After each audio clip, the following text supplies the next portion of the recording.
بس فالمهم تاخدي الوجبة القمر. الوجبة ومدرسة وكده. وأنا بقى غاوية من صغري، كنت بغير لما بتفرج على نيلي، على فيروز، على لبلبة. نيلي لسه كانت بيبي صغير. أقول طب إيه يعني دول بيمثلوا، طب ما أنا نفسي أنا كمان أمثل زيهم، ليه لا يعني. حلو.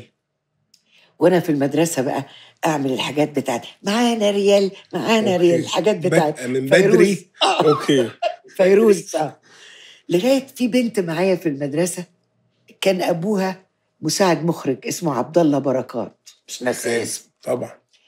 وكانوا بيعملوا فيلم بتاع الأستاذ عز الدين ذو الفقار. أوكي. كان اسمه أقوى من الحب. حلو. فبيدوروا على بنت بس ما تكونش لبلبة ولا فيروز. ماشي. عايزين واحدة ما جديدة. تكونش بتغني واستعراض وكده، عايزين بنت عادية.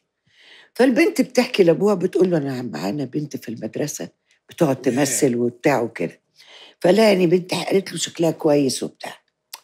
ففجأة لقيته جاي يخبط هو وبنته عندنا في البيت. وقال لي دي بنتي بتقول انك انت غاوية تمثيل وبتاع. انا طبعا نطيت. طبعا. تعالى. ايوه انا اللي غاوي تمثيل. مين غاوي تمثيل هنا؟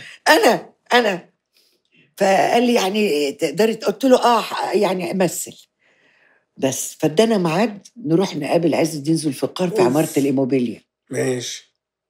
خدت ماما معايا ورحنا. طبعا هو شكله ايه بقى؟ ده في بدايات المدرسة بقى يعني، ده مثلا اعدادي ابتدائي؟ لسه ابتدائي 7-8 سنين. اوكي. راجل احمر كده، وشه احمر والدقن شيك برنس. انا دخلت شفته كده يعني اتخذت قلت طبعا. قال لي إيه انت اسمك ايه؟ قلت له امينه. قال لي امينه. امينه ايه؟ قلت له مصطفى جمال. قال لي مبدئيا الطفله امينه لا خليها ميمي. برافو. قلت له حاضر. ماشي. حلو. حاضر. ماشي. نشيل مصطفى ونسيب جمال. تمام. ماشي. تحت امرك. واخد بالك؟ انا عينيا ليه؟ عياتي. انا بصيت له كده قلت له استاذ العياتي. قلت له ما حضرتك ما قلتليش حاجه تخليني اعيط. قال لي عارفه لو كنت عيطتي ما كنتش هاخدك. ياه. انا عايز بني ادم يحس باللي بيعمله. برافو. يسمع كلام يخليه يبكي، لكن اللي اقول لها عيطي تروح معيطه من غير سبب دي تبقى اشتغاله. والله. واشتغلت بقى الفيلم ده بقى. اوبا. مع مين بقى؟ كان مديحه يسري، كانت امي دكتوره. استاذ عماد حمدي كان بيرسم وايده مقطوعه كان. وبيرسم. وفي شاديه كانت بتقول يا سارق من عين النوم. طبعا. ايوه الفيلم ده. انا بقى كنت انا وفي ولدين كمان معايا وداخله مع دول.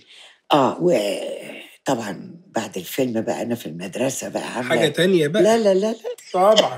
الجامده بتاعت المدرسه. والفيلم نزل في السينما والناس شافته. نزل والناس شافته. ورحنا وفرتيرة اول يوم وماما عملت لي فستان كده في فرو كده اوكي. عرض الخاص بقى العرض مش الخاص سهله. ولبست فستان في فرو.